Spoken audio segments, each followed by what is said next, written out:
नहमदुहु व नुसल्ली अला रसूलिहिल करीम अम्मा बाद अऊज़ु बिल्लाहि मिनश शैतानिर रजीम बिस्मिल्लाहिर रहमानिर रहीम।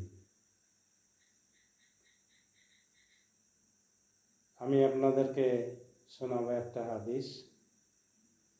হাস্য উজ্জ্বল চেহারা ও প্রাঞ্জল ভাষা। আবু যর রাদিয়াল্লাহু আনহু বলেন, নবী সাল্লাল্লাহু আলাইহি সাল্লাম আমাকে বলেছেন, কোনো ভালো কাজকে তুমি তুচ্ছ করে দেখো না, যদিও তা তোমার অপর ভাইয়ের সাথে হাসি মুখে সাক্ষাৎ করাটাও হয়। এটা মুসলিম শরীফের হাদিস। এই হাদিস আমাদেরকে পথ দেখায় বা পথ নির্দেশ করে যে কোনো মুসলমানের উচিত নয় কোনো ভালো কাজকে তুচ্ছ করে দেখা, যে কাজটি শরীয়ত সম্মত।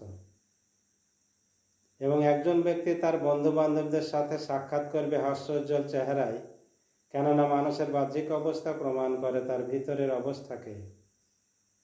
এভাবে বন্ধু বান্ধবদের সাথে সাক্ষাৎ করলে স্নেহ ভালোবাসার উন্মেষ ঘটবে।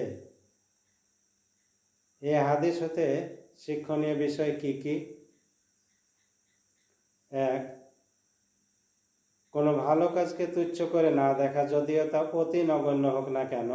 2. বন্ধু বান্ধবদের সাথে প্রাঞ্জল ভাষায় এবং হাস্যোজ্জ্বল চেহারায় সাক্ষাৎ করা। 3.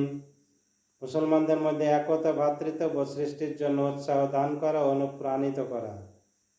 4. বন্ধু বান্ধবদের সাথে হাস্যোজ্জ্বল চেহারায় মিলিত হওয়া ভালো কাজ।